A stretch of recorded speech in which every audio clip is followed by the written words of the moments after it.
an Eritrean originally, so my country too went through a divorce. So how do we do the mechanism? The government established what they call the Referendum Task Force. Referendum Task Force looked at three large issues. One of them was post-independence economic arrangements with Sudan. Don't forget petroleum politics as mentioned earlier this morning. The second one looked at post-independence governance.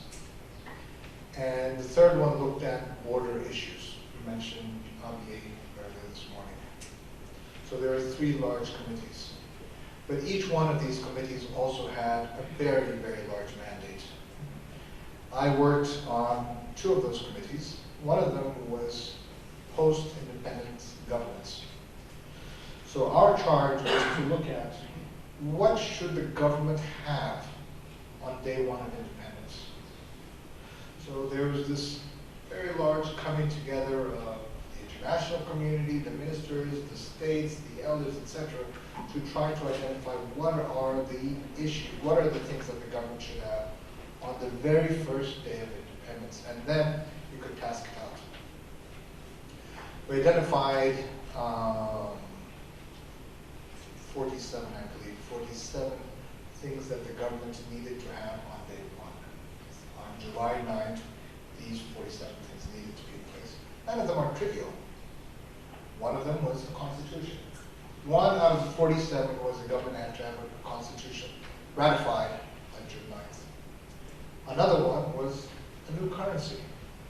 The government had to have new currency printed and distributed in a country that has, what, somewhere between 400 and 600 kilometers of paved road, as large as France.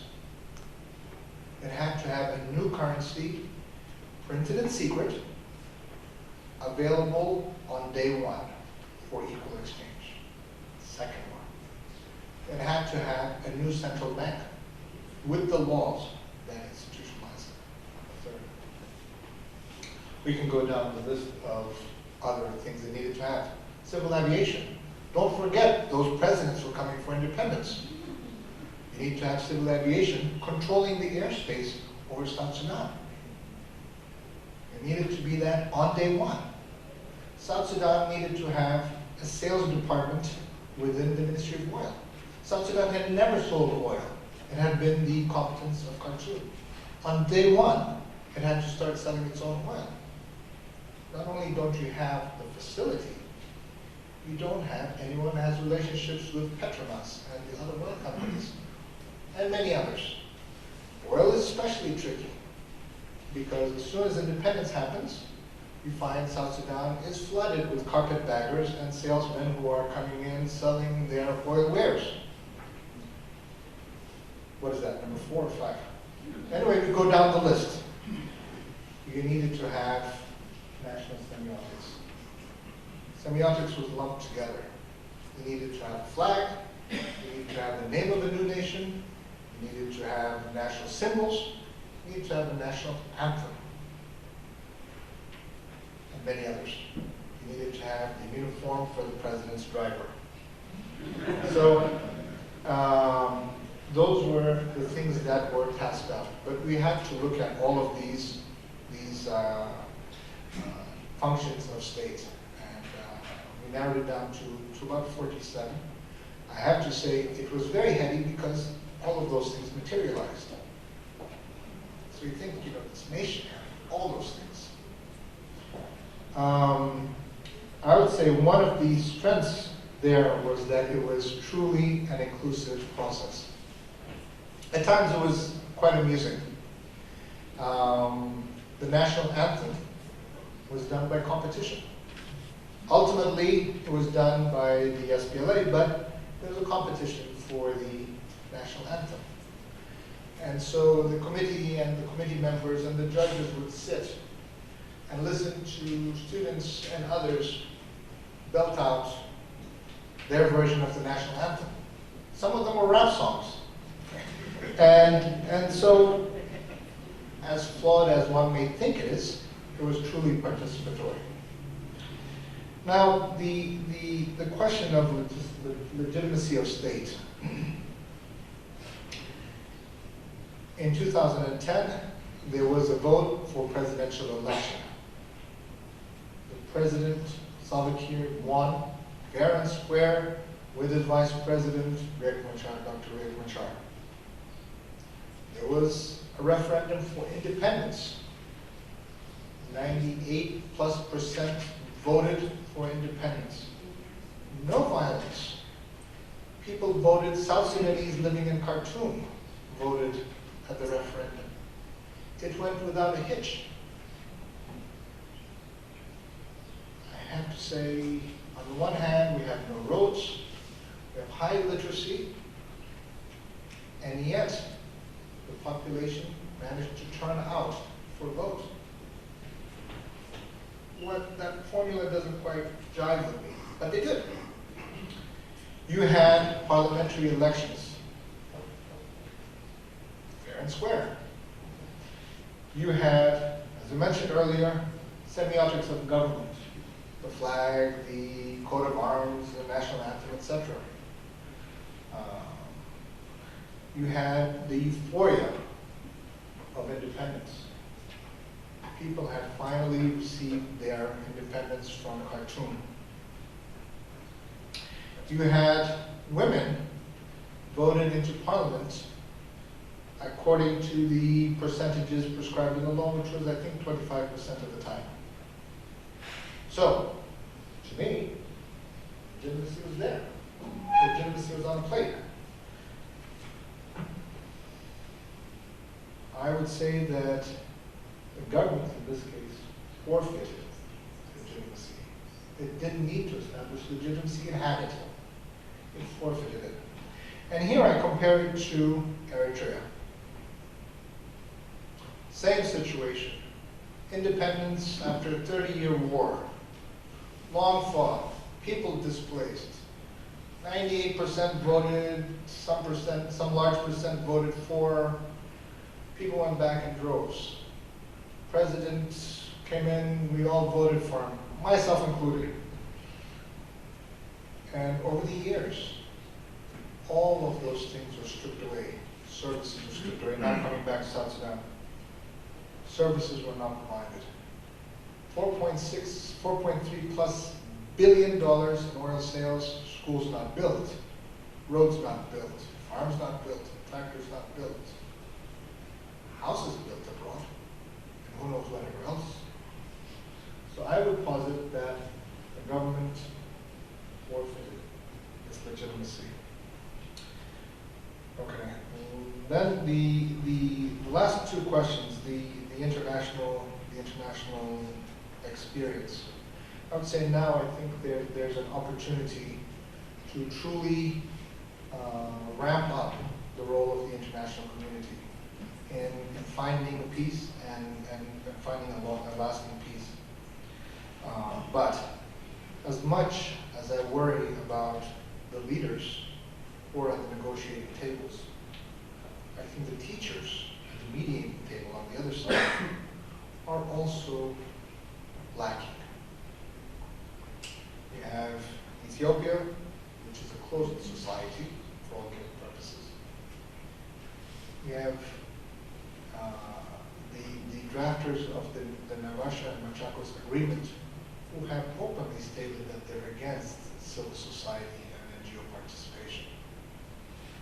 You have Museveni, who sees himself as a regional hegemonic power.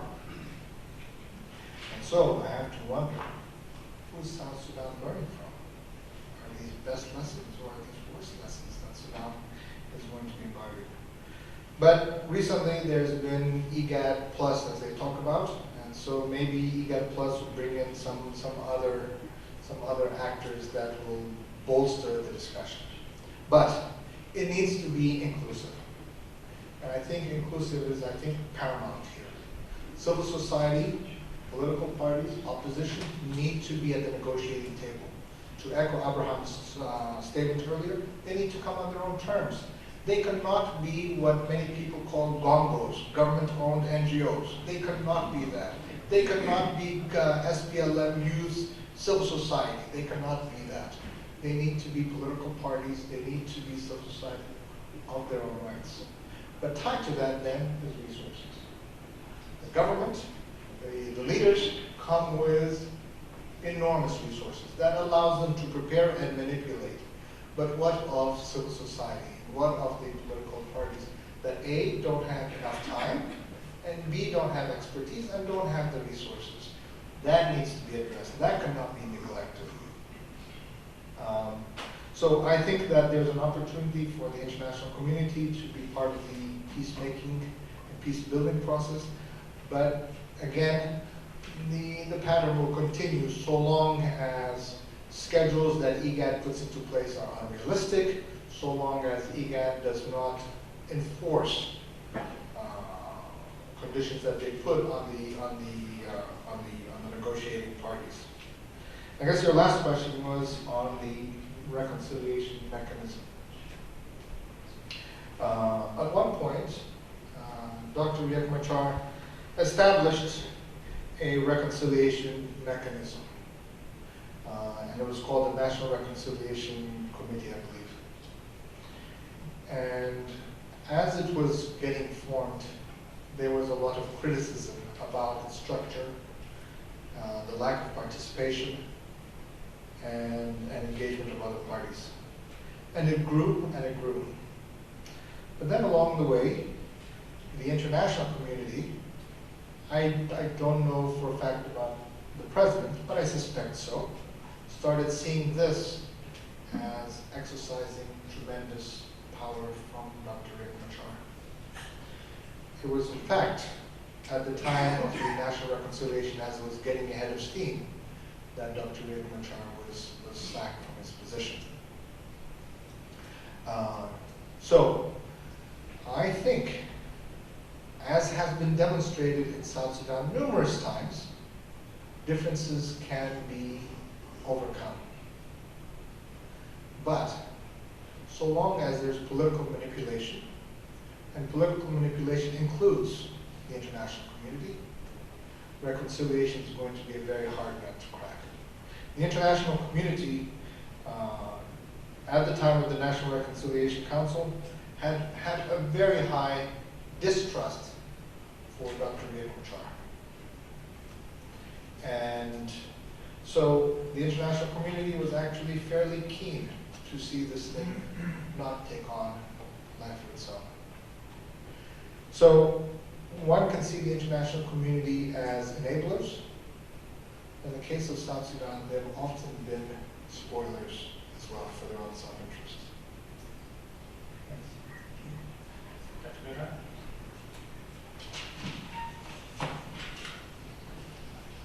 I just want to begin by thanking the organizers of this, and especially Gabriel for your really interesting remarks, so rich, and I could spend as long as you spent talking about them, raising questions, but I know the audience would hate that, so I shan't do it.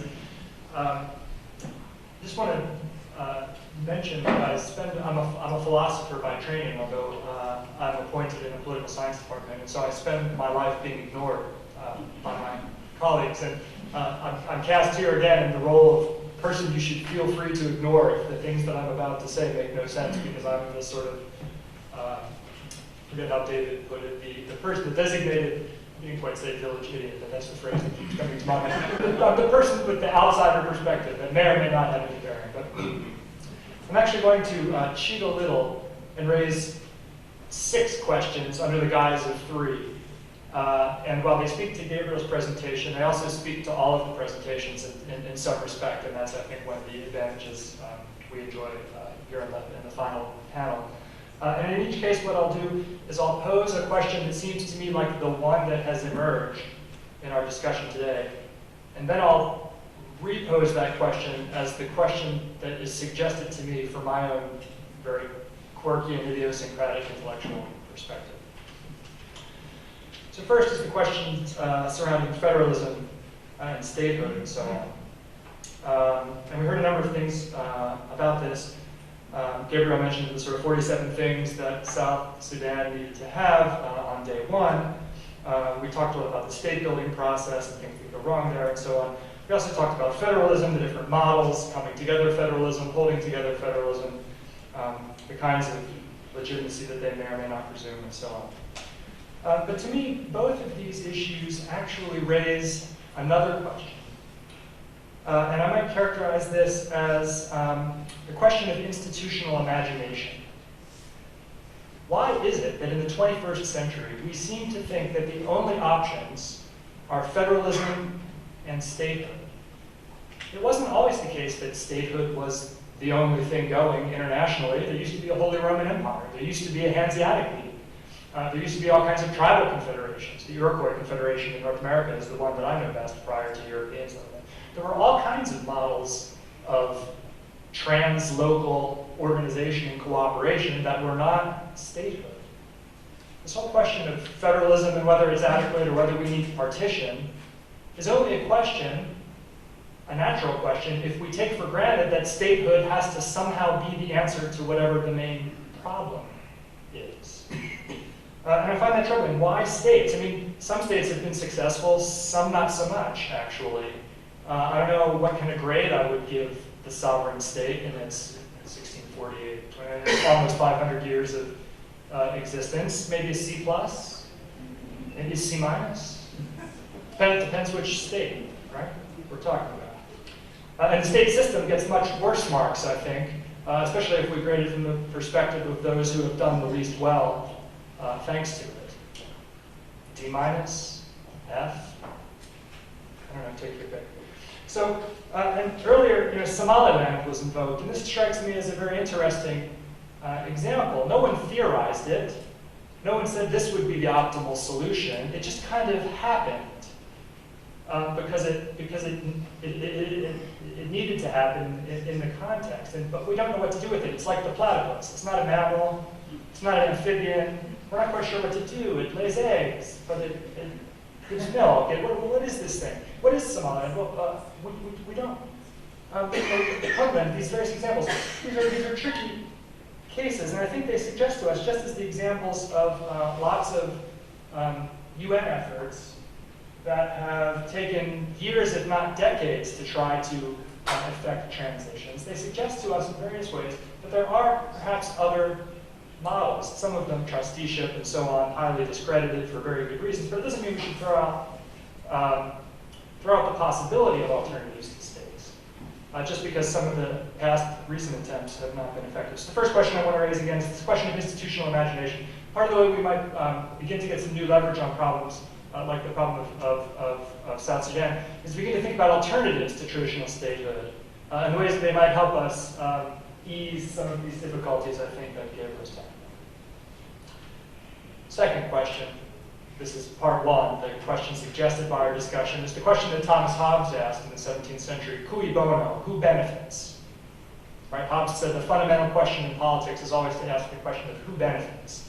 We've heard a lot today about who benefits. The political elites benefit, the ethnic entrepreneurs benefit, Bashir benefits, oil interests benefit, and so on. But I think if we take this question sort of in the light of the previous one that I just raised about institutional imagination, we're forced, and this one, sorry, isn't as crisply formulated as I'd like, but for a philosopher this amount of time, it's a pretty short amount of time to actually get my thoughts together. I wonder about the sort of framework in which we try to approach these questions analytically and theoretically. So for instance, a dominant assumption in the room today, and one that I certainly at one level don't want to challenge, is the idea that somehow the transitional process in South Sudan has been a failure. Well, for whom? Some people have done quite well by it. Lots of people have done quite badly. But there seems to be a sort of assumption in the framework of thinking in terms of failure that we assume what the proper outcome of the process is going to be. Well, there's this sort of linear progression towards some good that we have in mind, that will have a sort of sovereign, autonomous, independent, liberal democratic state that joins up to all the relevant international conventions and is a good citizen and, you know, has a catchy national anthem and all the rest of it. But it seems to me that this very analytic framework may get in our way. because we don't tend to think, I suspect, often enough, from a perspective that assumes that greed is a given, that assumes that political manipulation can't be eradicated, that assumes that conflict is a baseline human condition. And instead of trying to theorize how to manage conflict over the long haul, this gets back to something I think William was pointing to earlier in his comments. Instead of thinking about questions of how to manage conflict over the long haul, we tend to think about how to resolve conflict. But in fact, many of the most successful states, going back to the first point, are successful precisely because they have institutional mechanisms that preserve conflict in productive and constructive ways over time, that channel the energies generated by conflict in directions that are sustainable rather than unsustainable. But to ask these kinds of questions is to ask very different questions than those that say, well, how do you build a successful state? I once had a professor who told me he should have written the Constitution of Russia in 1992, that he was the perfect person to do it because he knew nothing about Russia and he was a game theorist. And so he could have figured out exactly what all of the proper arrangements should have been, assuming a whole bunch of idealized assumptions about what people and places are like. And that kind of theorizing really worries me. So I wonder if we might not start with some more realistic and slightly grimmer assumptions about what works, and then think about success and failure and the end goal a little differently. Final question is the question of democracy. And we heard a lot about, from Gabriel just now, about the limitations of the transitional process in terms of inclusion of civil society actors, participation, and so on, and the relationship, the important relationship between democracy and legitimacy. But interesting to me in this discussion and the discussion throughout the day is that until 5 minutes ago, in responding to one of Sandrine's questions, we didn't hear anything about women today at all. But actually, we know from quite a lot of political science and other social scientific research that women are key to conflict resolution, that women are key to development, that women, frankly, are key to democracy. They're half the population, or ought to be, unless there's something funny going on, and lots of times there is. And while quotas and set-asides and so on are great, most of the excellent research shows that they don't really do very much good. Typically what they do is they put a ceiling on women's participation at precisely the level at which the quota is set. And it's always puzzled me, in fact, that somehow we think that 25 or 33%, which are the typical seat set-asides allocated for women, that's somehow good, or well, that's well less than women's share of the population. That's slightly troubling from a democratic point of view. Obviously, people will object that there are cultural obstacles and that one has to be a realist, and in some respects I'm contradicting myself on the previous point. And yet, I want to insist on this a little, because I do think that a feminist perspective on some of these questions can really help us to think more intelligently, both about the problem of institutional imagination. Most of the peace building and conflict and negotiation processes have been set up and run by boys who think like boys, with all the problems that entails. A feminist perspective can help us, I think, engage with the question of success and failure. What constitutes success and failure for a political entity? Is it the ability to successfully deliver oil overseas so that roads can be built? Maybe. Is it female literacy? Is it infant mortality? Is it women's mortality in childbirth?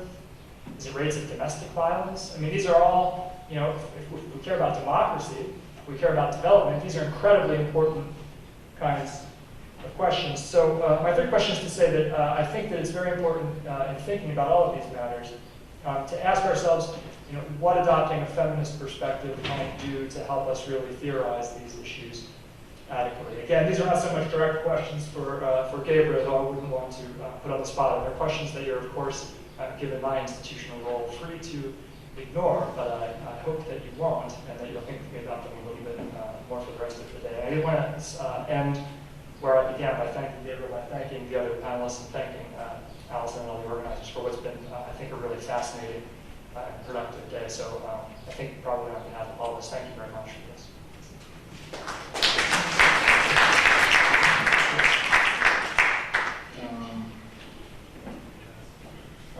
either make an attempt or cherry pick. Either one. So, it's interesting you mentioned a more creative solution to the challenges of governance. The former Minister of Higher Education, Dr. Peter Awolich, soon after independence, actually wrote a paper advocating trusteeship in South Sudan. So it's interesting that you mentioned this. But as I look at trusteeship in the context of South Sudan, it is a very loaded term. And presently working in the Balkans, trusteeship is exactly what they had.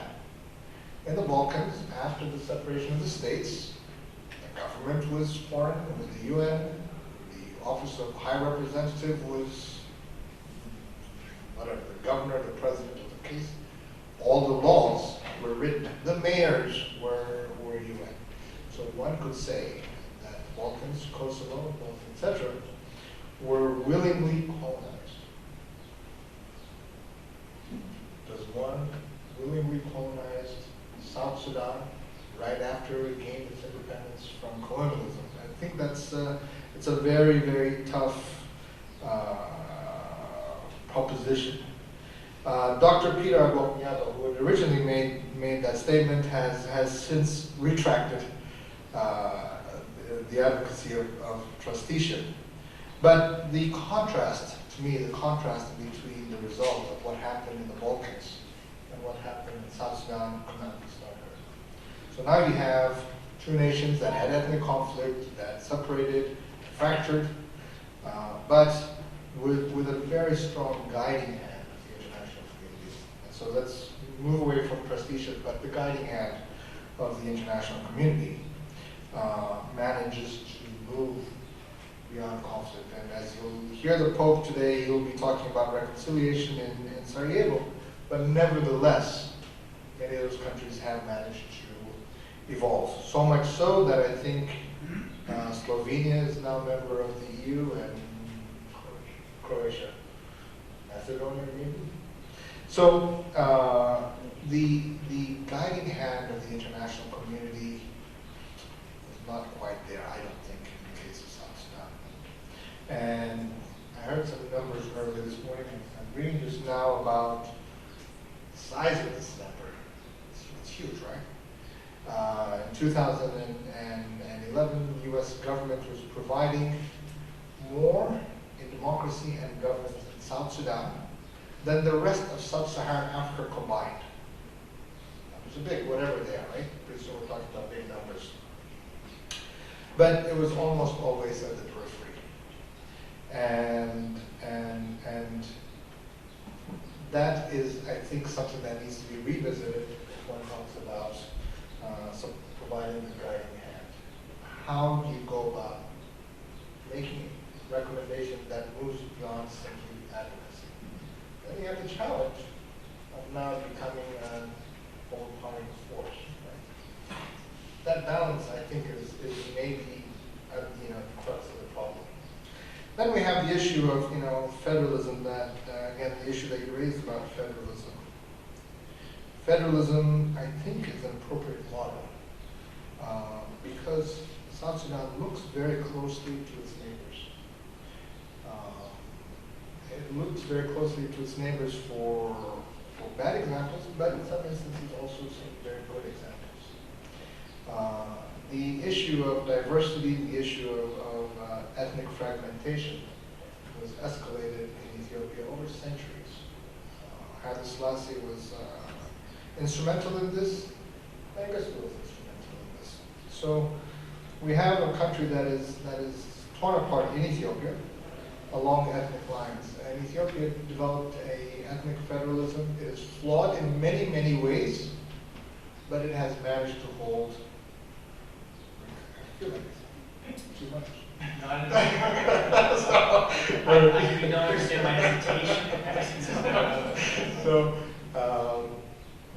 the model of ethnic federalism in Ethiopia has actually worked to hold this country together. The Constitution of Ethiopia actually allows a ethnic groups to secede. God forbid they should try, but at least it's there on paper. But I think that's an example that's very close. And the other reason one should look at federalism is, as we looked and as the previous speakers talked about the mentors to Sophia, etc. Meles Zenawi, along with Mengistu, along with others, Meles Zenawi, the former Prime Minister of Ethiopia, was the author of ethnic federalism in Ethiopia, and he was a very trusted advisor in Sophia. Now, governance, in this case federalism, can only apply if the implementers want it. And that too is a challenge. We can advocate whatever form of government, but so long as the parties are not buying into it, that could be a challenge. You asked, your second question was about really who benefits.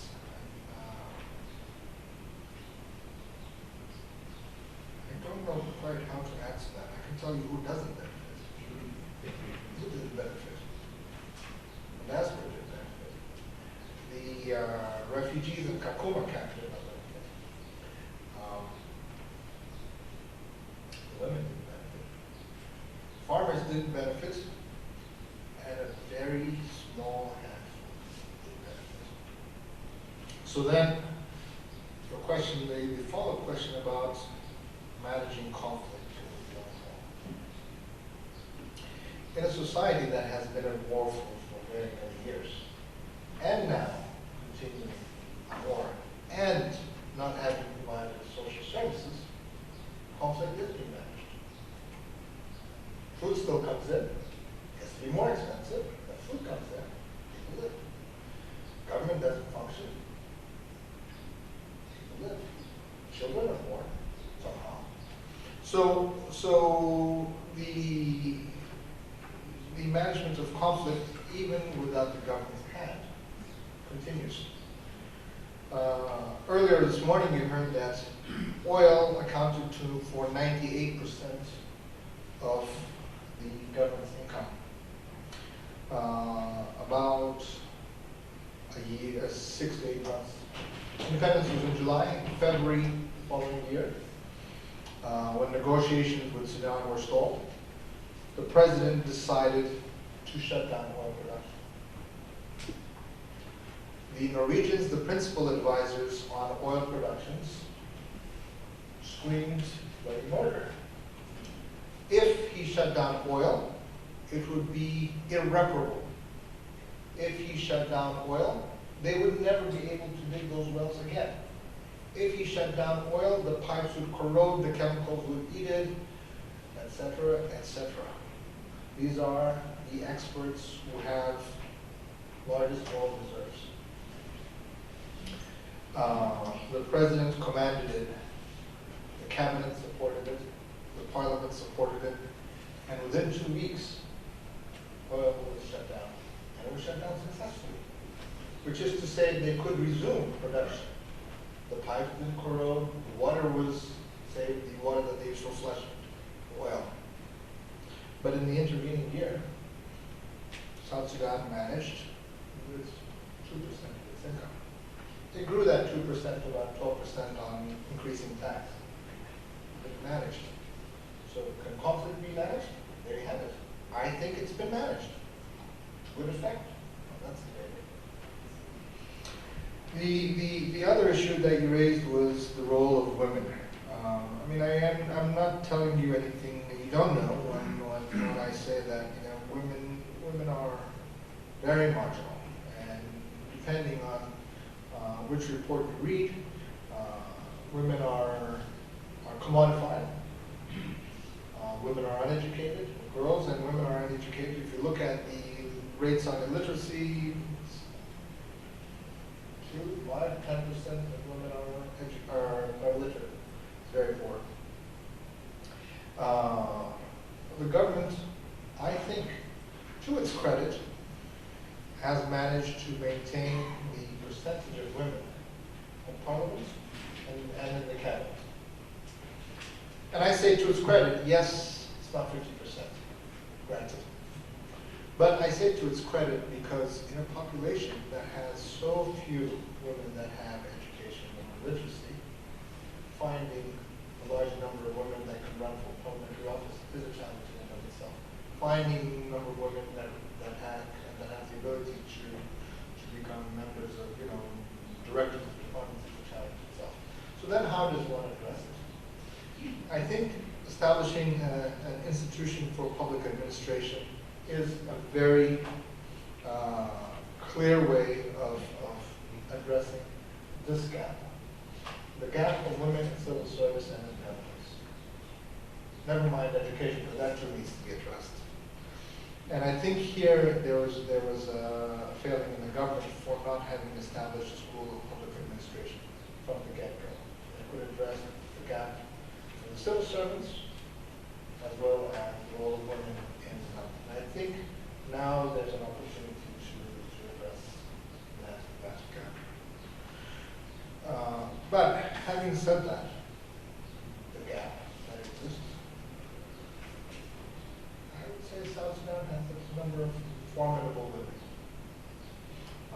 Not least among them, Madam Rebecca Bragg. And this is the widow to Dr. John Garang.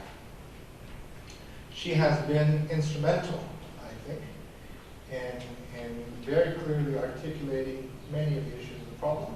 She has been very instrumental in bringing about peace. She has been instrumental in bridging the two leaders. She has been also very careful not to get mired in the two camps. So I think when I look to inspired leadership, which is what South Sudan needs, Rebecca Garang has shown inspired leadership. The other person I also want to point to is Angelina Machar, the Vice President's wife. In terms of her engagement specifically on oil production and oil sales, she has been formidable. And in the negotiations with Sudan to gain to good effect in South Sudan, she's been formidable. So yes, this is anecdotal, and yes, this is only two. But I think that there is hope for the role of many more, but the government needs to take action to build the cadre at primarily a higher level.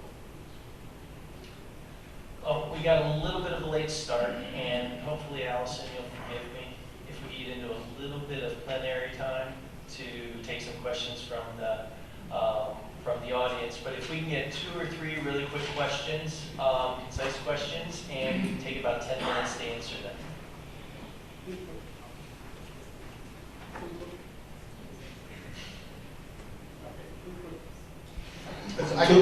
Two quick questions.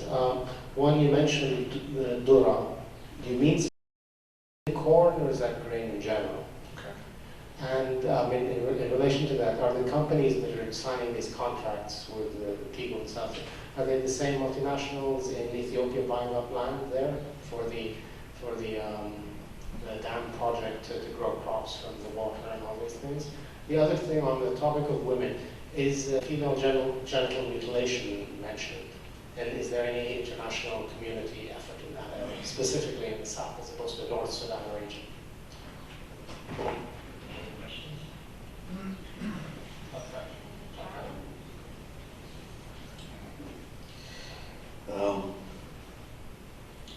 My question is on the term of the presidency. The terms of the presidency. It is believed that his 4 years in office is over on the 22nd or 21st of May this year. And the country is still in a crisis, and we don't know what mechanisms is in place, supported by international actors, in order for a country not to further crisis or maybe chaos because of the lame duck president sitting in there. Thank you.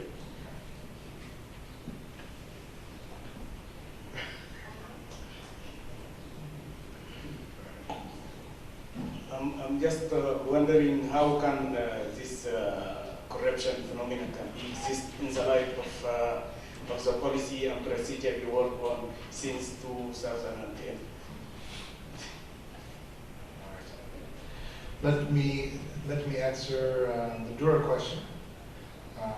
Dura is in fact maize.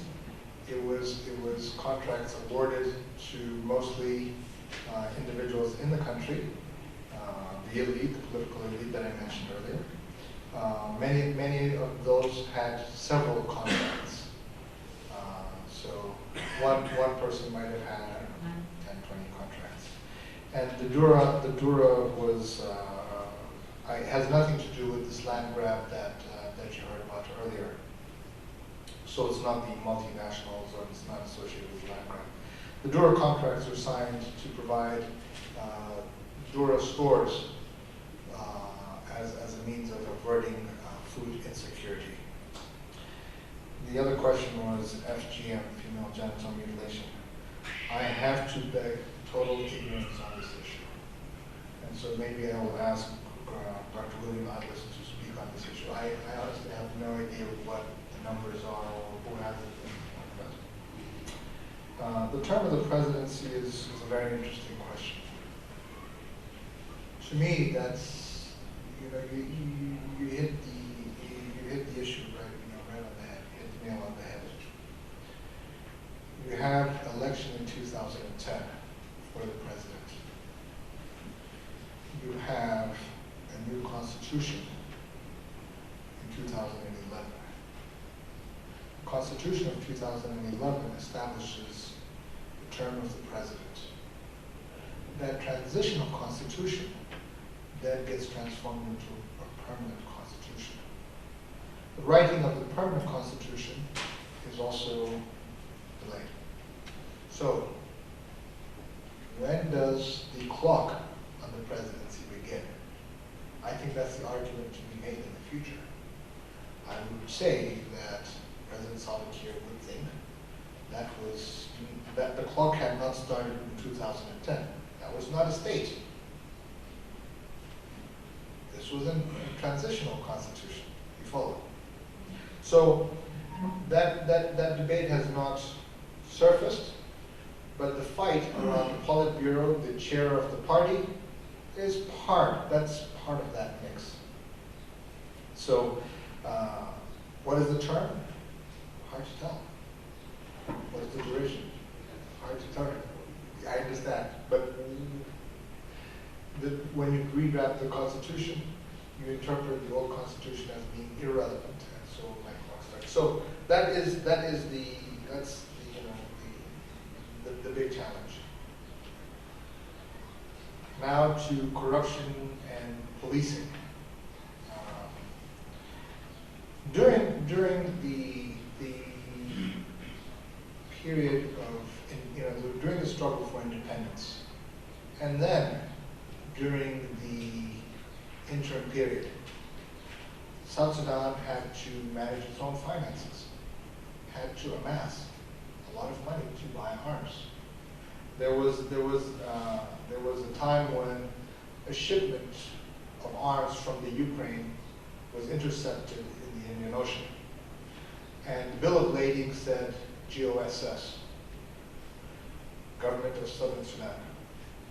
The Minister of Interior or Defense in Kenya said, no, that stands for government orders, and I don't know what the S's are, but it was ordered by the government. So the challenges that the SPLM, SPLA had in terms of financing a struggle, and then even after the CPA managing its economy was quite enormous. And so in a very, I think, a very commendable way, they managed to keep bank accounts and accounts secret from Khartoum, so the government of South Sudan could operate. The government of South Sudan, let's talk about the currency. Currency had to be printed. Who would pay for this currency? It could come from the budget. So public finance mechanism, the public financial management within the Ministry of Finance would be monitored by Khartoum, pre-independence. So how do you go about signing a very, very large contract with a printing company in England through wire transfers to print new currency or purchase safes that have to be distributed and then transport them? Transport this currency in chartered planes. And this is just one example. Armament, that's another example. So the government of South Sudan actually, I think, very, very impressively was able to hide its resources, financial resources. But I would say that in as much as they're able to hide their resources from Khartoum, those same mechanisms apply for hiding resources for ourselves. I did not deal at all with corruption or anti-corruption measures. There was a commission for anti-corruption in South Sudan. There was an audit done on the Dora scandal by the World Bank.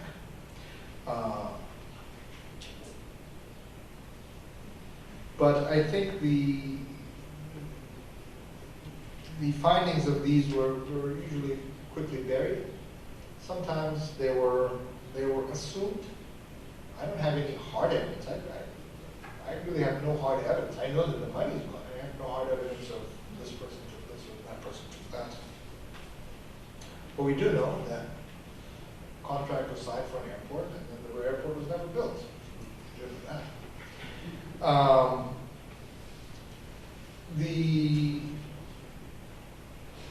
The markers for war. So the markers for war. Abraham mentioned earlier that we saw all of those patterns happening. There's a Politburo meeting, there's a press conference, December 6th, there's the sacking of the cabinet prior to that, there's the sacking of the vice president prior to that, there's the arrest of the Minister of Cabinet Affairs.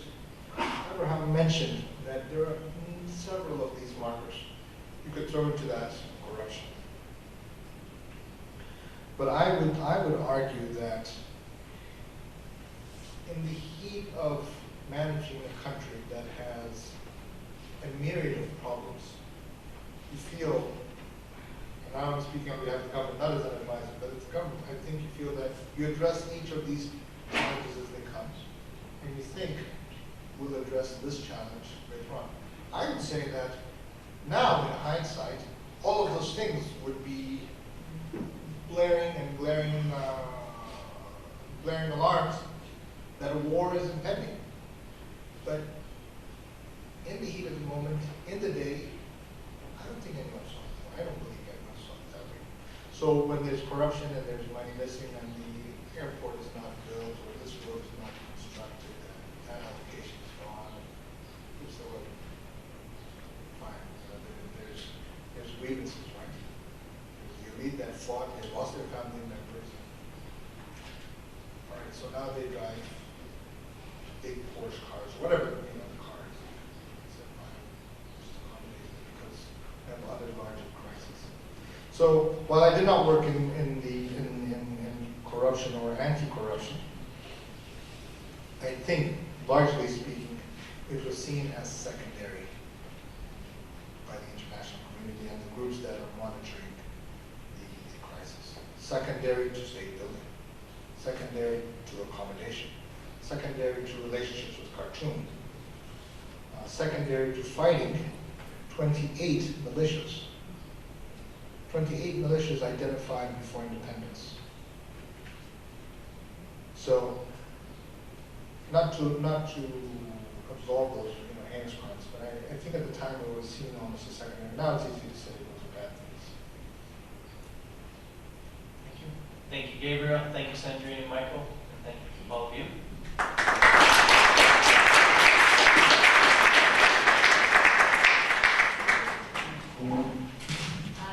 We have one final coffee. I'd ask people to take 15 minutes to get coffee, and we'll have for the closing plenary, I'm going to ask the speakers to come back and for the discussants to come up to the front row And for the closing plenary, we're going to ask our speakers what they would like to see come out of this workshop, and have the discussants and anyone in the audience take the opportunity to propose. So please, a quick 15-minute coffee break, and we'll come back and conclude this very productive day. Thank you. Through our final session, and the sooner you can all go have coffee and chat in the garden and enjoy. This is the same thing I always tell to my students when we get our lecture. The sooner you sit down, get out your pencils, the sooner we can go home, right? Okay. So I have my three speakers up here, and I would ask the discussants. I know some of the discussants have had to go, but for those discussants who are still here, if you could come to the front of the room. Sandrine, you have to come in and sit down. Okay, well, then you can stand in the door. So I want to start just by, again, thanking everyone for their commitment to this experiment and their willingness to take a leap of faith, both for the speakers in coming here with what were sometimes unclear and fuzzy and not completely thought out guidelines as we sort of were trying to create this as we went along, and to the chairs and the discussants, both from AUC and from the Global Studies Consortium, who also were willing to sort of jump in and take part in our grand experiment. And I was, as Sandrine and I were thinking about this and chewing our fingernails off about whether or not this would come off, we kept reassuring ourselves that one of two things was going to happen today. It was when you do an experiment, when you do something without a clear set of guidelines, without your framework, without your checklist, where you step outside of those methodological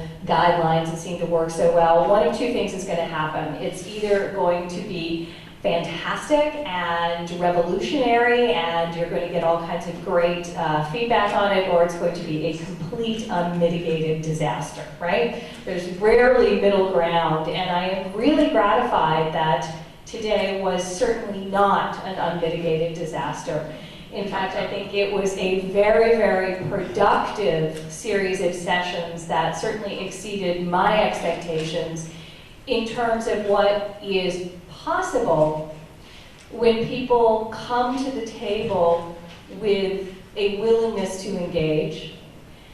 A lot of what we've heard today has not been particularly hopeful. A lot of what we've heard today has frankly been depressing as we have grappled with some of the realities on the ground in South Sudan, some of the historical realities of how South Sudan got to this point. But if there is anything that is hopeful, it is the evidence of what can happen with when people with good intentions from a diversity of backgrounds, diversity of thinking, diversity of perspective, come together with goodwill, with humility, and an interest in engaging and committing to dialogue. And so I want to just honor that spirit for just a moment, because that truly is the spirit of what we tried to do today, and the spirit of the Global Studies Consortium. So thank you everyone for taking part in that. What I want to do is, I was very conscious as someone who studies armed conflict for a living now, and who is an American from a very privileged background. I'm always conscious of the fact that I make my living, I get my intellectual satisfaction off of the suffering and trauma of other people. When there's a new civil war, we kind of go, ooh, goody. More data, more stories, more case studies that we can delve into. And I'm very conscious of that, because as scholars, as researchers, when we look in, we're looking at this almost like a petri dish in the lab, and we have to remember that what we are doing is all about people's lives, people's existence, their hopes, their aspirations, and the tragedy and the trauma when those aspirations clash with others, and the reality of the fact that in the global community today, we still don't know how to do this thing called conflict resolution. I agree, we do know how to do conflict management, but conflict resolution, we haven't really gotten it there yet. And so I'm conscious of my role as a scholar as one of privilege. And part of that privilege is that if we have the privilege to look into this conflict like we did today, to hear all of this rich information like we did today, then we have to repay that privilege with action. And I want to ask our speakers who are, well, Khaled, you're an academic, but you can play along too, because we have one academic and we have two practitioners.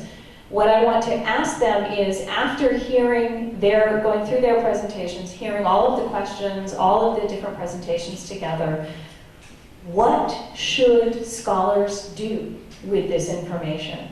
If you could each think of 2 or 3 things that scholars should look into, that they should research, so as to enhance the work that you are doing either in South Sudan or in other troubled spots in the world, what would those projects be? How could those projects help? And then once you guys have put that out there in terms of, what can scholars do, I'm going to invite first our discussants and then any of the other academics in the room to sort of volunteer how they could meet that need, either in terms of saying how that question could be formulated or approached, what kind of data would be available, just sort of general, like how could us as a community of scholars meet that call, okay? So who would like to start? Let's see. Shall we start with you and then move on down? Okay, I'll give you 2 seconds. Okay. Yeah, so they get a chance to think more than I get. Should have sat in the other way. Well, I think, I need probably more than 2 seconds to think, but I thought maybe, I've always been very interested, as someone who lectures regularly to many students, you always have to speak with an authoritative voice. Because undergraduates expect that in particular. But these workshops, I was very excited to come to AUC in Cairo and see family and friends, longtime friends, and a country that we're all very, very close to in so many different ways, and the region as well. I think that is a real pleasure, and it's also an honor. I'm going to thank Allison and Sandrine again and again and again, and organizers for inviting me to be part of this. I thought what I would do is just very quickly go through the main themes of the 4 themes that I tried to point out, and maybe talk about just what I think I learned, or what I'm going to take away to think about more in an open-ended way. And I think maybe these are avenues of future research. They may be or maybe not avenues of future research. The first issue, as I spoke about, was the issue of secession and sovereignty. And here I want to really, emphasize what Professor Goodhart said. I think that the issue of sovereignty, it's unfortunate that you're isolated in the political science department, but I understand how that is. But the work on sovereignty in political science and across the disciplines is really, really not only fashionable, but more importantly important. And the issue of creative institutional arrangements is something that is very important. Political science, of course, continues to be dominated by positivists, and people, of course, who assume the variant state is this kind of, we have a linear trajectory, and that, of course, is the ultimate objective. That has been, undermined by theoretical work, and I think, for me, always, much more importantly, undermined by empirical developments. And here is Somaliland, where I lived and worked, and was adopted by the Isak clan, and we can talk about the power relations of that clan vis-a-vis the other ones, is very, very important. So understanding sovereignty in a much more constructive way and an imaginative way is really extremely important for cases like South Sudan and many now cases across the Middle East region. So on one level, the notion of the Weberian state as being this kind of natural entity that we should all strive for has been undermined in the literature, but it's been undermined by scholars who are both from, for lack of better terminology, from the left school and as well as the conservative schools. And in terms of the mainstream international relations school, you have people like Stephen Krasner and others who have acknowledged that sovereignty is fictitious, obviously, and that it is prone to being undermined, but this group of scholars continue to insist that it is important, and any state that wants to generate any gains has to be part of the international state system. Someone like Jeffrey Herbst, a political scientist, has said in the case of Africa, well, basically let these countries fall apart because they have always been fictitious, and famously in the 1970s, political scientists talked about that African states like South Sudan and Sudan are held together only by international juridical norms. And so it's time to really look at the empirical versus the juridical aspects of the state. On the other side, of course, recently I was at Cambridge University and we did a whole conference on sovereignty from a different perspective, not a positivist one, but a constructivist one, and one that really borrows from post-structuralism and postmodernism and the very understanding that, we have to really unpack what we mean by sovereignty and towards understanding the real kind of context associated with people's life chances and real politics on the ground. So we can look at historically different forms of sovereignty, and now of course there's a booming industry in global histories and Indian Ocean studies that really unpacks the very understanding of sovereignty. I think that what I learned is that debate is important in the case of South Sudan, but I also would actually borrow James Ferguson, an anthropologist at Stanford University, who takes this debate and says something I think intervenes in a useful way that bridges theoretical theorizing of sovereignty and the state with the practicality of the lived experience. And what I mean by that is that yes, we should look and understand at creative institutional arrangements, but empirically on the ground, and this is what's so nice about actually living in Somaliland or coming from South Sudan or dealing with the fragmentation of Sudan in the north with the Eastern Bloc in the east and Darfur on the western side. And we have to really understand that at the local level, people undergoing conflict do in fact want to have a semblance of law and order. That's extremely important, and to generate what they believe to be a path towards development. And so how do we balance this kind of real understanding of the heavy weight that the international state system puts on this really false and very destructive, oftentimes, Weberian notions of the state at all costs, no matter how corrupt and authoritarian the states are, with the local populations who really insist on development gains, development objectives. As a Somali friend of mine said, who runs a women's organization in Somaliland, every time she gives a human rights seminar, the women say to her in Somali, but it sounds a little bit more trite in English, that we really care about bread and butter issues.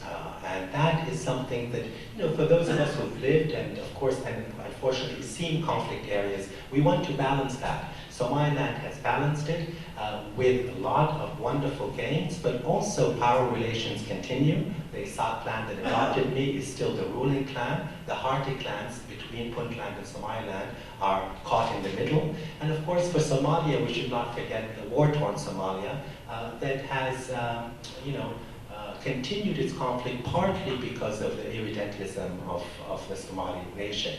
Those issues are complicated. I'm not going to give an answer, but I think that it's really, really important to do that research. Combine both theoretical understandings and also really what's going on in the ground. How can we bridge that? And I think comparative analysis can help us with that a little bit.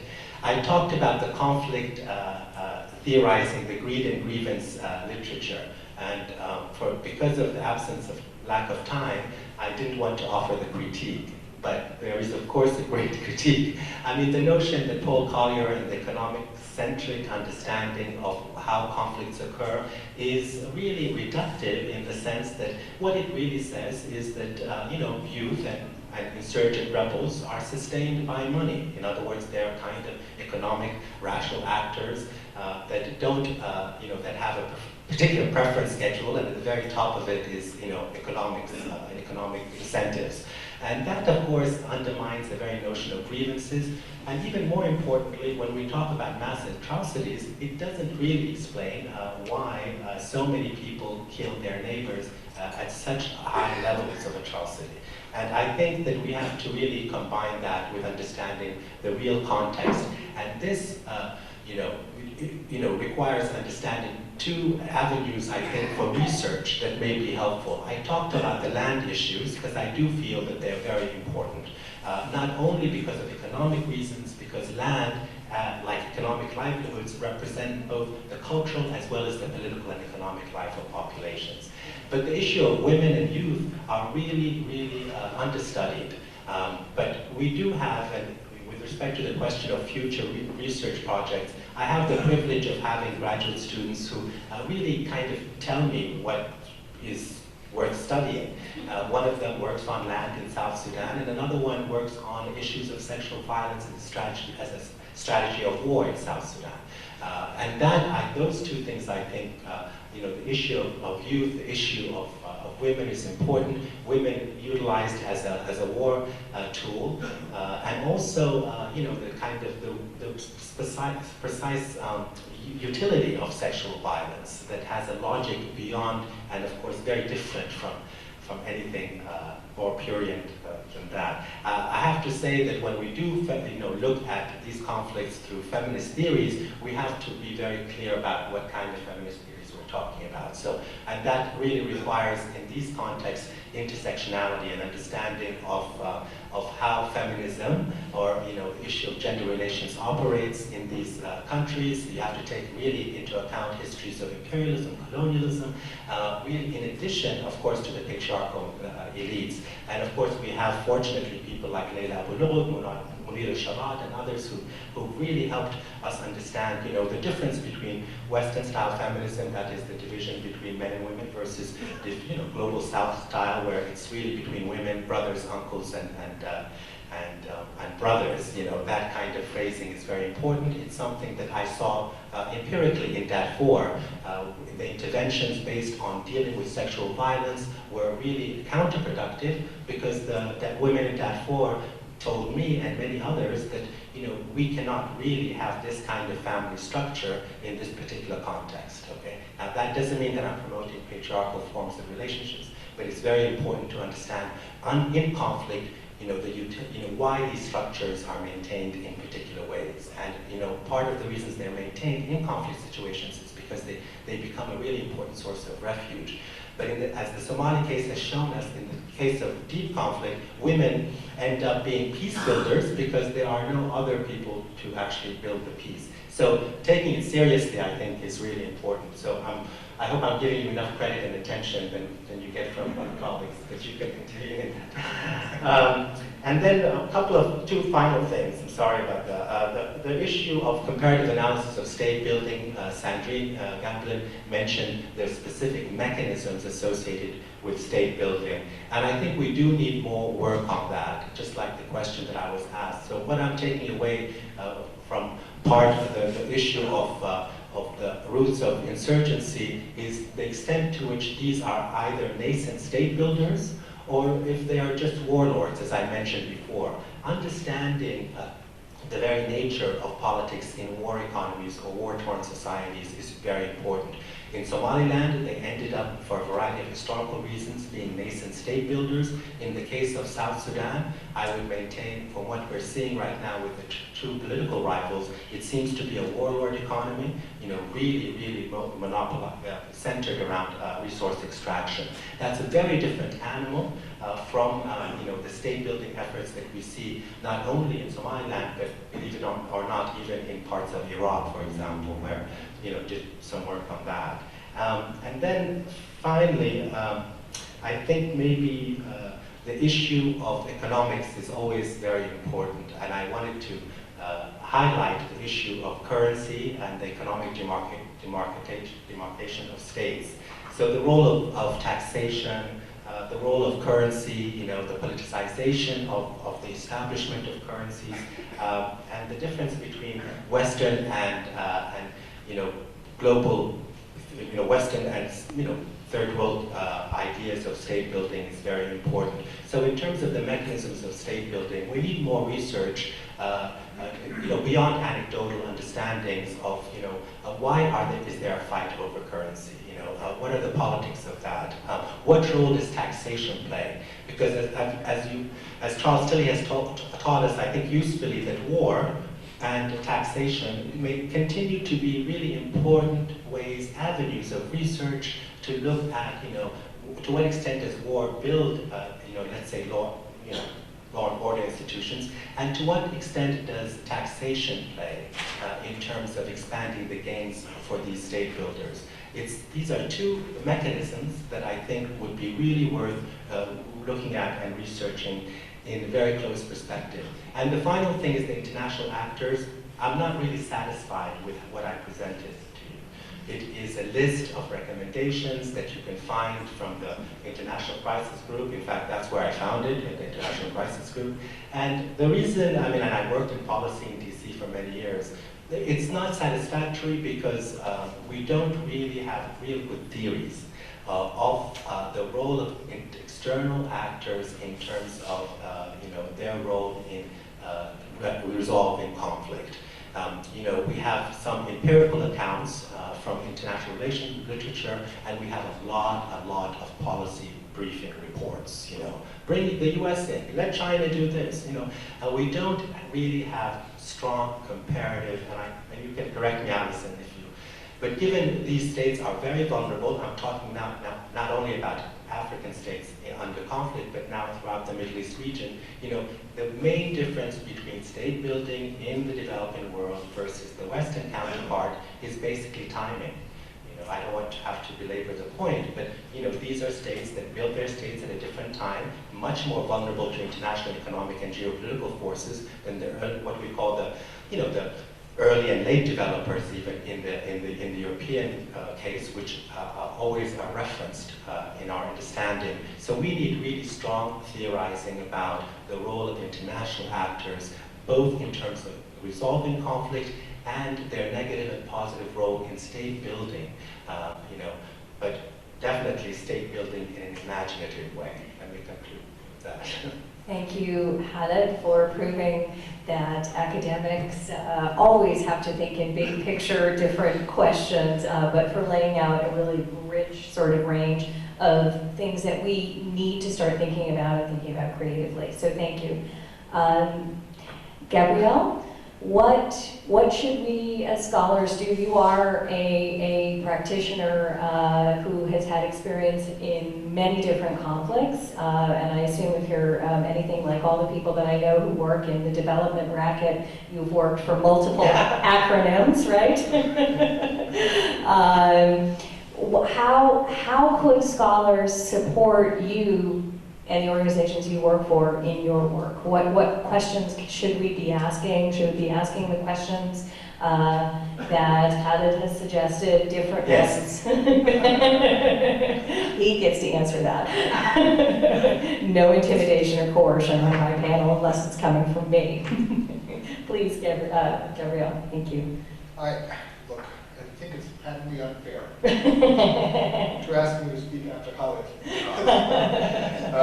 So maybe there should be less academic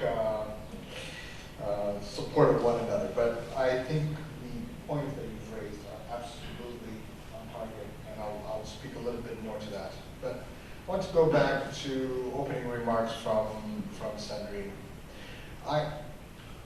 As I was listening to the day and the questions that were asked and the questions and the answers and then the responses, I kind of had a pang.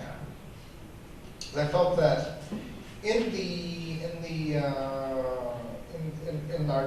day-to-day work, one doesn't get a chance to step back and reflect on some of these other issues, because we're moving from one crisis after another. And I think when I was in South Sudan, there were a few But I very much welcome participating in this conference as an audience. We're having had a chance to imbibe some of these comments. So I'd like to thank the organizers. I'd like to thank Dr. Sandeep for inviting me to even listen to these comments. And I actually hope that out of this comes some form of, I don't know, conference, publication that doesn't just transcribe the statements that were made by the speakers, but addresses some of these questions that were raised. So I start with that. The other thing that also Sandrine mentioned earlier was looking at the parallels between Lebanon and South Sudan. Well, I would posit, what about South Sudan and Ethiopia? What about South Sudan? And maybe because I'm in the Balkans now, but what about South Sudan and the Balkans in terms of state building, in terms of addressing and mitigating ethnic conflict, in terms of looking at the international peacemaking and peace building issues. Allison, I would also say, as you leave from Japan all the way to the Pacific, from time to time you also dip south.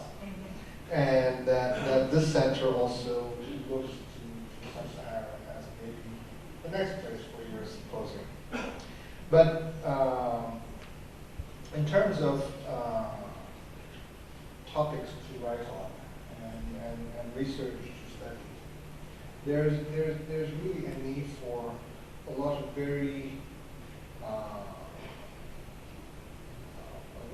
a number of topics that have theoretical background, but also very practical implementation that the government suffers from. So sometimes, and again, I'm putting my hat on as a consultant and advisor to the government, but there are times when the government receives some theory on political accommodation, but it doesn't quite make sense in that context. So it's not that it's cut and paste, it's not that, but it doesn't quite have a mechanism for implementing whatever that topic may be. So I'll list a few. The issue of border is very much there. It's been set aside for the time being because of the internal conflict, but actually it's not going away. So there's a commission on border commissions that is mapping the border, but there are historic maps that are not complete, that need to be studied, and recommendations and solutions made, and how to go about addressing border resolution through law and through negotiations. So I think that's one topic that is salient. From my point of view, the civil society organizations are very much in the nascent stages now. As Abraham mentioned earlier, the previous group of civil society members went into government, and now you have a new cadre. So civil society organizations are not very good, or not very strong, or not a very large number of them, that are strong in mechanisms for advocacy, thematically arranged, nor, in very practical sense, fundraising. And so they inevitably become manipulated by the leaders. Again, I'm thinking in terms of very practical, applicable studies, but based on comparative study and theory. International actors in South Sudan has to be written about, and the international actors I think here are IGAD, it's China, it's the United States, and they have served their own interests.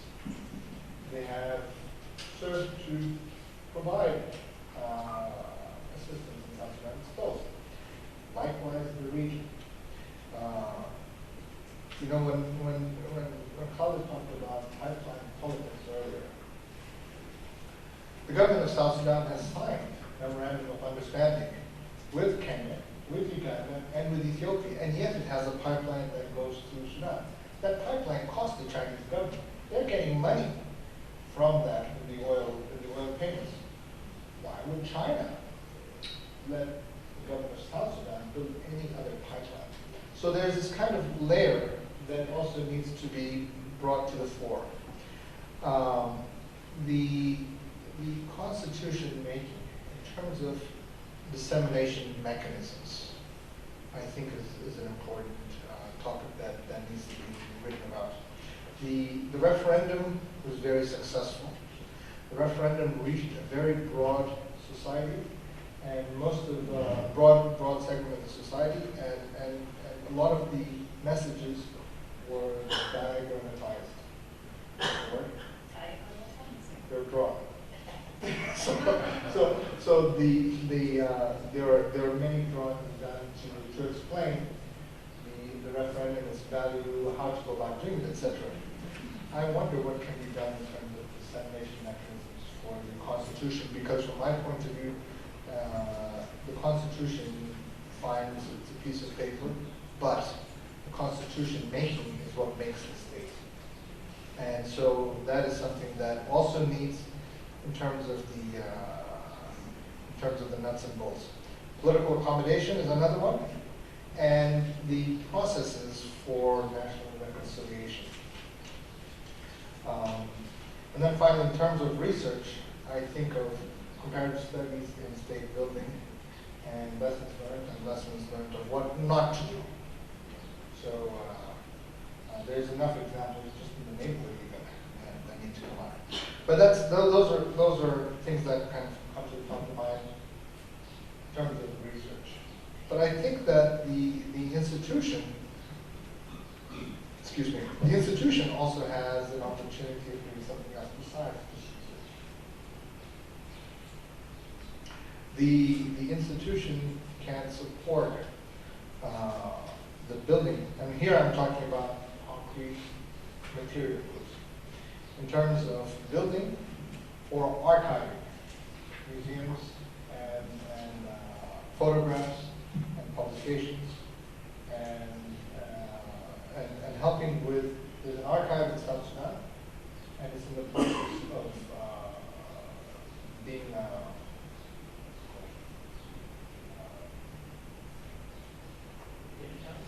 not digitized, but categorized. Cataloged. Sorry. So it's in the process of being cataloged. But the documents in the archive, which include these maps, are quickly falling apart. So it's not simply cataloging, but it's also preservation. Preservation of individual documents as well as preservation of full collections. Again, I can't help but draw comparisons to the Balkans. When the library in Sarajevo was burnt, universities around the world, Americans especially, dumped books on it. That comparison to me is quite stark in South Sudan. The libraries and the museum and the archives need a lot of support. Books are supplied.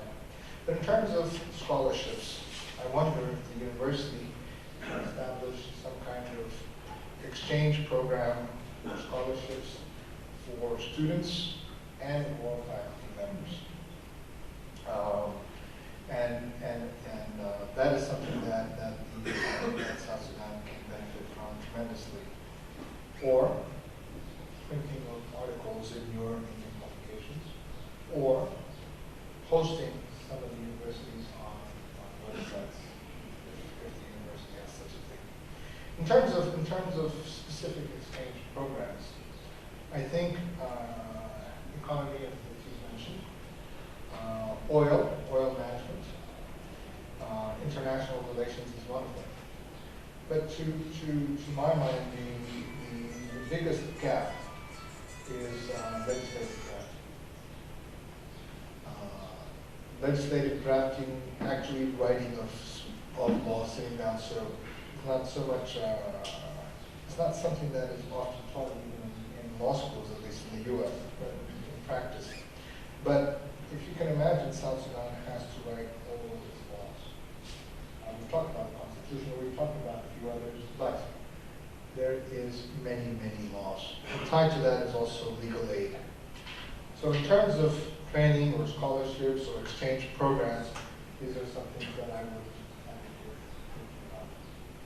Thank you.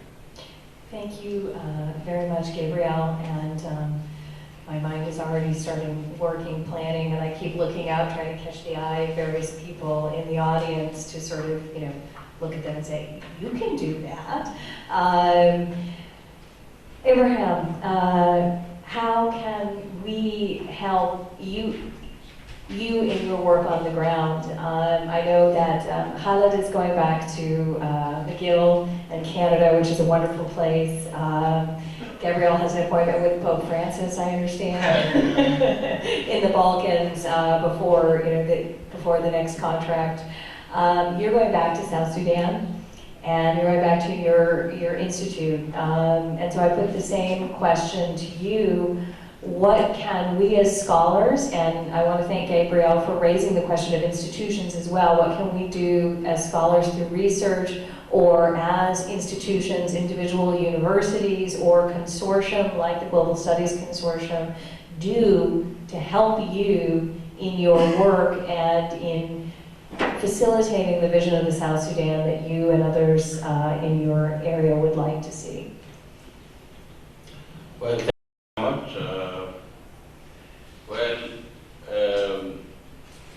It's not easy to build a state. We are figuring that out right now, and it is not about the money or lack of it or abundance of it. It is much more than that. And I think having for liberation movements, maybe this is one of the areas I may like to start. Why do some liberation movements make a transition into political parties, are able to function and run the state, and others don't?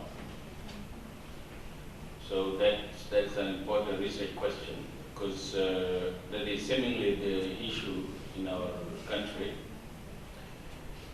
The SPLM and SPLA, which are all amalgamations of different things. Different armed groups went into the SPLA, different political parties went into the SPLM because they were liberation movement.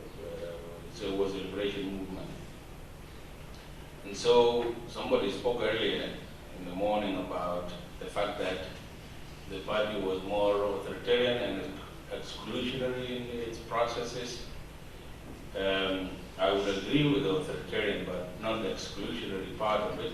It was more, the problem was more of exclusion. You bring all these political heavyweights into one political party. And there are only few spaces on the top. And they are people of the same generation. They are getting all together. And being in the bush together. And each eyes an opportunity to rise to the top. So how do you manage that? And I think it is an important research question. And in fact, we had seen this early enough. We had advised those of USAID and other groups to say that, sure, we like multi-party democracy, but the problem is, if we don't democratize the SPLM, the whole thing is just going to blow up. And for some reason, some of them say, oh, you know, parties are like private homes, so international system doesn't get into the political parties. But that is where the matter was. If you needed to help South Sudan fix the SPLM, and you could really fix the state, but for some reason, and because of some of those political theories probably, somebody looked the other way. And say, if you build many parties, if you put the parliament together, if you get the cabinet operating and the banks and all of that, everything is going to be fine. But the reality of the matter was that SPLM was the state. It was everything. So if it was weak, if it had a problem of democracy, it could drag down the whole country. And it did. So probably looking at the role of these liberation movements and how they make a transition into political parties is important. And the reason why it is important is a liberation movement like SPLM that has a sister organization called SPLA, which was the military side. They were not completely divorced. And so when things go wrong in the political party, they also go wrong in the army. And therefore, they extend into the rest of the society. So there is a spillover effect of politics into the army and then into the ethnic spaces. So maybe it's a good area of investigation. And so military or security sector reform, as they would like to call it, is going to be important. Because politics is always going to be contested.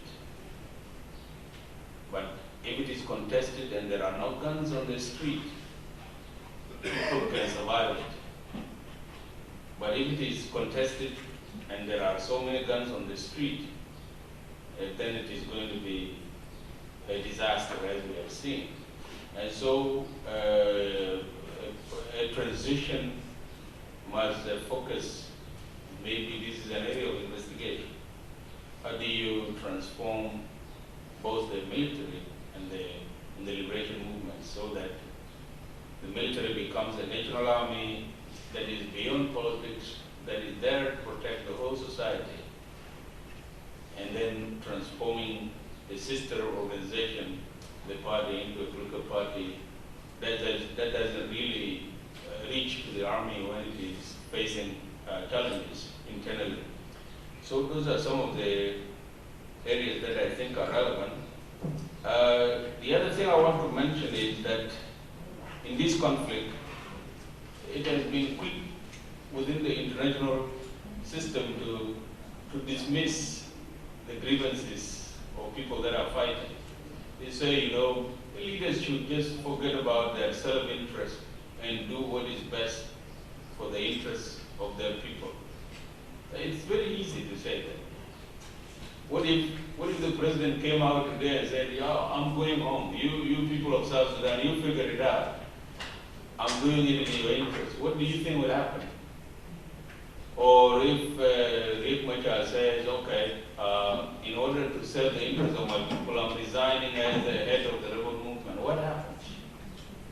Have we ever taken time to think about those things? These people are there, yes, to protect their self-interest, but they have also won the hearts of some supporters. And they are carrying a whole system with them. And so you cannot easily dismiss the grievances of people who are fighting. People don't fight for nothing. There is always a reason people are fighting. To the extent that people are dying, you cannot really dismiss that. And the reason why I'm bringing this up is because when you simplify the issue like that, you begin to dismiss it. You really fail to look at the ways to resolve the conflict. And so this is the premise that has been used in Addis Ababa, trying to apportion power between SPLM in opposition and those who are in the government, while really failing to address the issues that created it in the first place. So simplification of issues sometimes is an issue because they get framed wrongly, and therefore solutions become complicated. So it's important to really start off by saying that if people are fighting and they are killing each other, there must be a serious problem. And then I think from that point, you can actually help to figure out what is that serious problem. And once you know it, maybe you'll find a way to advise to have it resolved. So that is basically what I can say. On education, let me say something. Yeah, it is easier, and maybe it has been observed in the academia that there is a systematic marginalization of women in education. But in the case of South Sudan, the division is not along gender lines. The division is between rural, poor communities and those who are in the urban centers. Where the poor rural communities, whether you are a boy or a girl or a woman, you have no education. You don't have access. Whereas in the urban centers, which is where the question of 25% comes in, you would have actually say that the 25% is unfair in this way. Who is getting the 25%? It's the wife of President Kiir, it's the wife of Riek Machar, and their daughters, because they got access to education. And therefore, you get in one family, because of that affirmative action, one family getting maybe 5% of the total power in the whole country.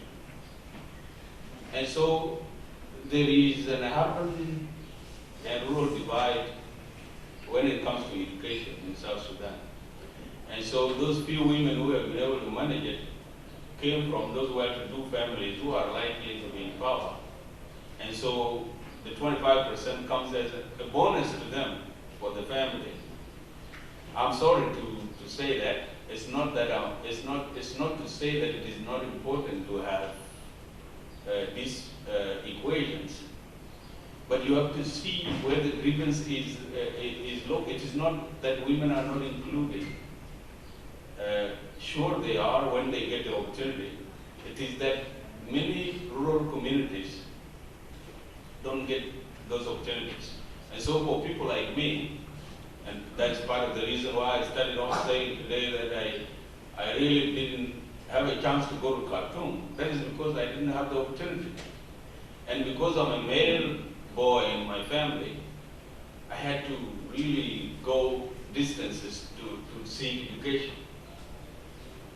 which my sisters could not. And so to me, that is where the real grievance is. And so if you want to address the issue of equality of access to education, you have to address it from the context of rural versus the urban sectors, rather than looking at it as a male-female issue. Thank you very much.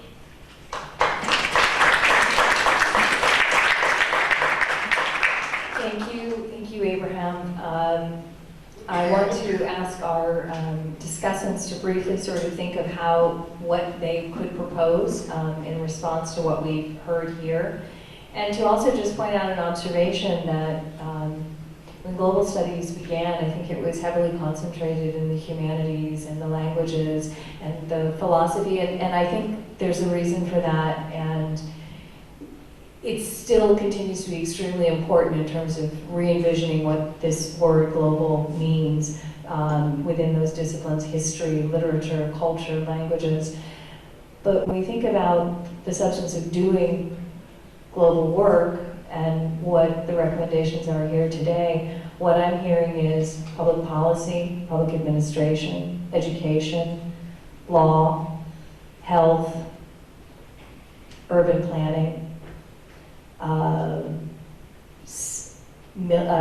security sector reform. I'm hearing things that are not traditionally within the disciplines that come together within global studies, and so I just want to point that out to sort of, for the consortium, is the first thing that we can think about when we go to our meetings tomorrow, is how can those of us who purport to be part of this global studies community build better bridges with those disciplines that kind of go, oh, okay, those guys are going to go problematize stuff and think about, sort of different historical narratives. How can we pull them into this conversation so we can pull our resources together? So I will go in order of how we began. I will start with David, and then William, and then finish with Michael. And in the interest of everyone's waning energies, I'll ask you to sort of keep your interventions brief. Thank you very much. David? Thank you. I'll just be quite brief. I stand up, basically. I have 2 points. One, predictably, as a China scholar, and the other, reacting more to some of the things said here. But a number, you've talked about the need to sort of understand the outside actors in terms of the Sudan situation, and I would argue too, in fact, it seems that Dr. Medani is already thinking of using this also as an opportunity to understand the rise of a new sort of global empire in a way that's China-centered. You could sort of do both at the same time, which I think is what you're planning to do. As an empire, empires really depend on co-opting local elites, which for the past, ever since I guess the past at least 100 years or so, has been basically co-opting the heads of nation states to support wave economic interests.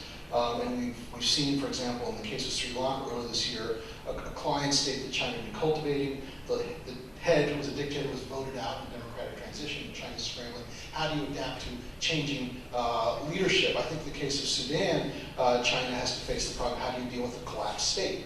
And I don't think China has experience in that, really. So this is a way also in which I think China is trying to learn how to deal with this kind of a situation, and in fact a lack of a state in a place where it seems to have a strong economic interest, because 5 or 10% of its oil from there. So this could be an opportunity to look at the international actors to go both ways, understand the Sudan situation and understand changing global order.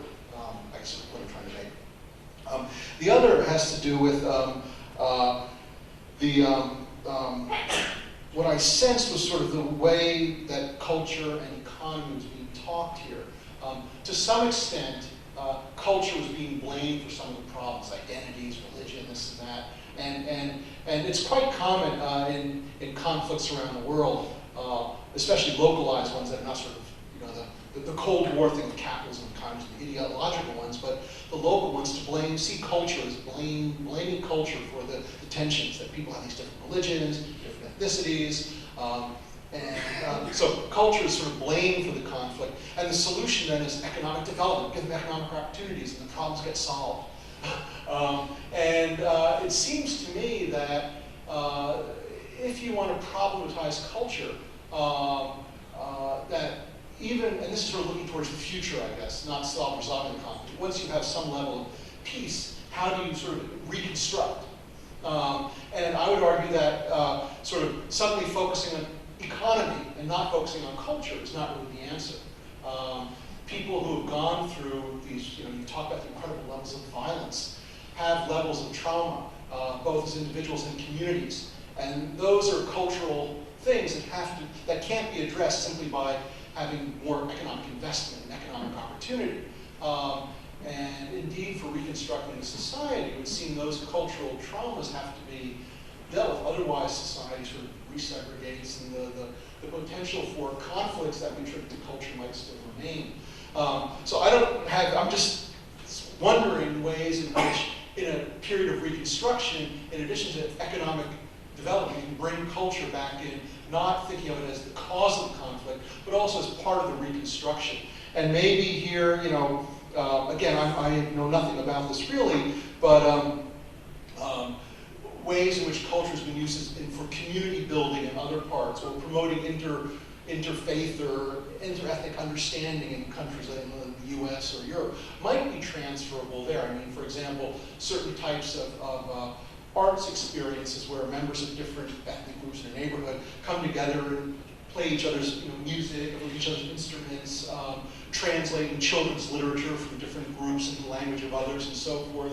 These types of things to promote some kind of understanding, which could be done through NGOs or whatever, would seem to be part of any reconstruction effort, beyond simply like creating more economic opportunities. So that's my point. Thank you very much. Thank you, David. William? Yeah, thanks. I'm not brave enough to try to suggest a research agenda, but maybe I can mention some things that I was interested in, questions that came up, which could perhaps by someone far more competent than I who developed into a research agenda. But before I do that, I just can't leave this session without saying that I've observed that there's one person in this room who has put himself at personal risk, and who is there, we're watching from here. This man is distinctly at a plane that none of us can claim, because of still being there in the middle of it. I'm sure he could find an academic appointment in someplace. He didn't. And I want to express my admiration to you personally. Now, some questions. Somaliland keeps on coming up, and since I know nothing about Somaliland, I can pontificate on the subject, and it does seem to me rather extraordinary that de novo, without any pushing or suggesting or funding from outside, they came up with something which may be limping along in some ways, but they're not killing each other. And one wonders, it makes me wonder about customary law and whether we're starting at the wrong end of it, looking to it wrong end of the telescope.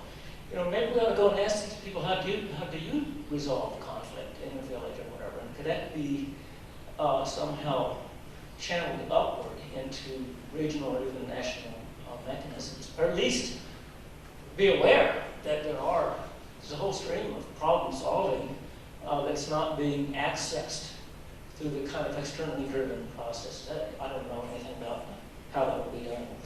I was also impressed with the statement that you cannot write a constitution in a contested environment. Who said that? I can't remember. Thank you.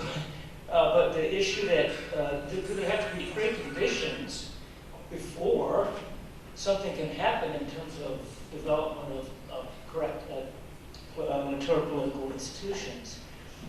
I know the United States would talk about that being a kind of a successful form of federalism. Indeed, I think it is, but you have to remember, that question wasn't settled in 1776 or 1789. It was settled in the 1850s.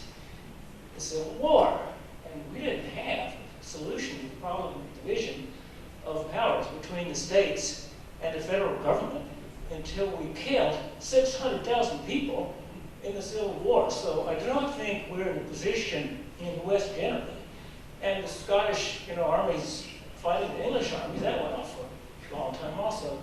So I don't think we're in a very good position to say we have pat solutions to these problems. If it took us 7 years and then a massive civil war in the States to figure out how federalism should work, I'm not sure we're on top of the problem ourselves. I was impressed by a comment, don't threaten in negotiation, but inquire as to what people's fears are. That I think was great, because that's negotiation and non-positional bargaining. Find out what the other person, get into yes. Well, I think we all know that stuff. But I made me wonder to what extent have some of these sophisticated negotiation techniques along those lines been brought into play, or do they work culturally in that setting? I don't know. But what is the nature of the negotiation process? I would like to know more about that. I do have some nagging doubts about what the status, political and social status of the country was on that day of independence. They solved 47, they checked off 47 issues and they got those things done. But is that a kind of premature load-bearing situation? I don't know if you've read much about Pritchett and others who have written about isomorphic mimicry, nice word, which means it looks like a state, but it isn't. It looks like a parliament. Looks like that guy's the president of the country. See, that looks like a central bank, but isn't. And I think that we may have a case of isomorphic mimicry in some of these development processes, and with it, so-called premature load bearing, like the country is not ready, the system, the institutions are not ready to bear the load that we naturally think, well, after all, it works in the West, and well, if it looks the same, it must be the same. I would want to take a slightly more critical, analytical approach to what the situation is deep to the appearance of institutional forms and institutional developments. That's it. Didn't help very much. Sorry. Thank you, William. Gabriel, you said you wanted to make a... Yeah, quickly. Yeah. I just wanted to address this issue of the Constitution in the middle of a crisis. I actually advocate for the drafting of a Constitution in the middle of the crisis. I'm not sure who made that statement, but I'm of the firm view that the interim government needs to have the Constitution drafted, and that needs to be addressed as a modality. And I think that the interim government needs to have that addressed as well as post-conflict. So I don't know who made that statement. Yeah, I actually think that the constitution making and its dissemination is at the core of creating the nation state. Right, I think you made another good point. We said, how long, because there's a time frame issue here, and how long does it take me to learn anything? Very long time. Yeah. How long does it take And you mentioned, you know, would an interim government of 2 years be enough to absorb, you know, create and bring into motion all these processes and then absorb the outcomes? So I think that's a very serious question also. How long does it take? I don't know. Michael, before I just wanted to make sure Sandrine, did you want to comment on anything or, okay. All right, because I excluded myself and then okay. Michael, thank you very much. No, thank you, and thank you, Sandrine, and everyone who organized this and has taken part in it. I think it's been a really beneficial and fantastic event, and I just want to express my gratitude for having the chance to be part of it and to learn from all of you. I'm going to try and be really brief. Going in reverse order, Abraham, yeah, two things. First, this question about parties that you raised and the internal problem of too many big fish in one pond, I think is a very important one, and it harks back to the issue of legitimacy that we spoke about earlier, right? Because precisely in the context of liberation movements that make the transition into parties, frequently legitimacy would be impossible if that movement did not, in effect, become, as Gabriel put it, become the state or become at least the governing party of the state. And yet the issue you raise is also a real problem. It's one that I haven't seen the political science literature addressing at all, and I think it absolutely deserves more attention. The second point I wanted to make, absolutely, I agree with you precisely about quotas. Quotas are not the answer. This was the point I wanted to make. And precisely what we need, as Khaled says, is intersectional analysis to think about the kinds of problems that you're talking about. One other point to you, on sovereignty, absolutely, I agree completely. This is a huge problem. And just to add one further wrinkle, we lack models of democracy that don't assume sovereignty at their base. And this is a real difficulty. So as we rethink sovereignty, we simultaneously have to rethink what democracy might mean if we're not thinking about the popular will being the determinant will in a particular territory. And that's a huge problem that needs to be unpacked. And I've tried and failed to unpack it, and hopefully other people are working on it as well. Okay, then to Allison's point generally, and then three quick things. Global studies, the interdisciplinary nature of it can, I think, help us to address a number of these issues, and as you said, I think it's important to continue to broaden that base. So three issues that came up. First, democratic participation, yes, of women and men, and importantly, to figure out what this means in contrast with good governance and consultation as they're frequently peddled by the World Bank and other such entities. We need to think in terms of genuine participation, how that can help to build legitimacy and what it might mean in different cultural, economic, and social contexts. Secondly, on this question of international actors, I absolutely agree that this too is crucial, and again, just to add one more wrinkle, I think it's really important that we stop treating international organizations, whether financial institutions, development agencies, as so on, as neutral players here who don't have agendas of their own. Absolutely, this is a tremendous mistake. They do have agendas of their own. They do represent particular interests. And if we think back to this question of who benefits that I raised earlier, very frequently it's international agencies and organizations that benefit. I won't say anything more about that. It needs to be further explored. Third question, borders. Absolutely, I agree. Again, this is a huge question. But I don't think it's a question of getting down to the truth about borders, getting down to the correct solutions or discovering the historical starting point. Borders are constructs. And so it's really a question of how they function and what they do, what they enable, what they foreclose, what they constrain, and again, in whose interests they do that. So it's not a question of discovering where the borders lie. It's a question of thinking critically and imaginatively about what borders do and what we want them to do and how to design borders and boundaries that then enable us to achieve the kinds of things we want to achieve and to contain the kinds of things that we want to contain. Thank you. Thank you, Michael. Thank you, everyone. And I'm going to invoke my privilege of having the last word. And I want to try to bring this whole day around for a full circle and back to where we are today in the Middle East. Our objective today was to learn about South Sudan, and we have learned that there is much more to learn.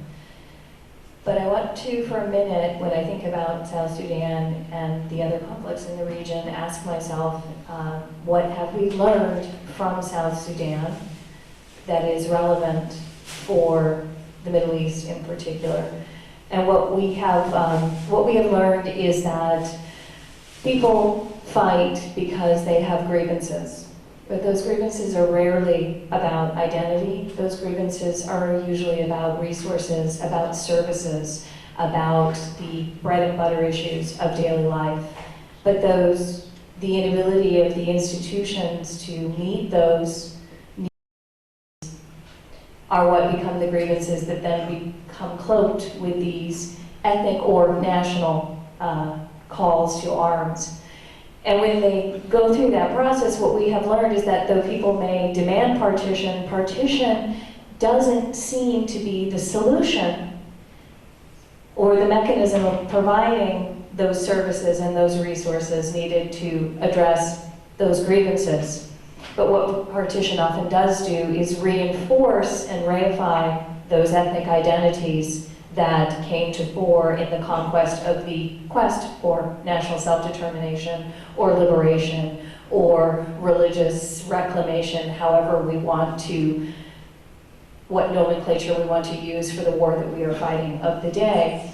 And that even when all of the resources and the minds and the monies of the international community come to support partition or state-making, we need to recognize that even that doesn't always work because, as Gabriel showed us, the story of South Sudan is one when you think about the effort that went into that, it boggles the mind that it didn't work. And so the lesson that I take away as I look to Yemen, as I look to Syria, as I look to Iraq, and I come back to my personal interest, which is Palestine. I wrote a silly paper about 10 years ago, and the question was very simple. It was, why partition Palestine? The lessons of South Sudan all day today made me think of 1929 and 1936 and 1937, when there were, those of you who don't know the early history of the Israeli-Palestinian conflict, the United Nations came out and did a final study after many studies that led to what is known as the famous partition resolution. That partition resolution, UN Resolution 181, if you read that resolution very carefully, it wasn't a partition resolution. It was a blueprint for two states that would be almost the exact same state with the exact same model of governance, and what that document concerned itself with was currency, was education, was language rights, was reconciliation mechanisms, who would live where and how would these two entities work together. And so it was a blueprint for a federation or a confederation of two democratic states in which the rights and voices of two peoples and different religions would be protected and realized. That was the resolution that was brought to the United Nations resolution and was voted upon. And it reflected a compromise within the UNSCO, because most of the people who went and looked at Palestine in 1947 said, if we partition, we are going to have generations of conflict. But the recognition on behalf of the international community that building the institutions of governance was going to be hard and take time and huge investment that states that were tired of war and pulling back from the region, like Great Britain, the hegemon of the time was, didn't want to invest. And so partition, and this is Kumar, divide and quit. I'm not saying that South Sudan is the exact parallel, but I'm saying that what popped into my mind today, which was unexpected, was this parallel and this lesson that when we think about South Sudan and we think about the regions and the conflicts in Yemen, Syria, in Iraq, in Palestine, we need to think more about the services, the governance, and the resources that we can provide better governance. And that, I think, is the charge that we should take today. And that is where I find hope, because if we continue to frame this only in conflict resolution terms, there's another article that was written in the 90s by a guy named Edward Lutwak called Give War a Chance. And I raise that as a cautionary tale because this is not what I want to come out of this workshop today. Lutwak basically said, all that money, just let them fight it out and kill each other, and then eventually, it'll sort itself out. Conflict management, conflict resolution, state building, providing safety for refugees does not work. That's not what we've heard today. We've heard today that it can work if we identify the local mechanisms and we apply the right resources and ask the right questions at the right time and give that time and make that investment. So I thank you all, and I hope that we have heard that call and that we go forward and, you know, not to be too trite, but learn that we can, as scholars and practitioners, give peace a chance, not war a chance. Thank you.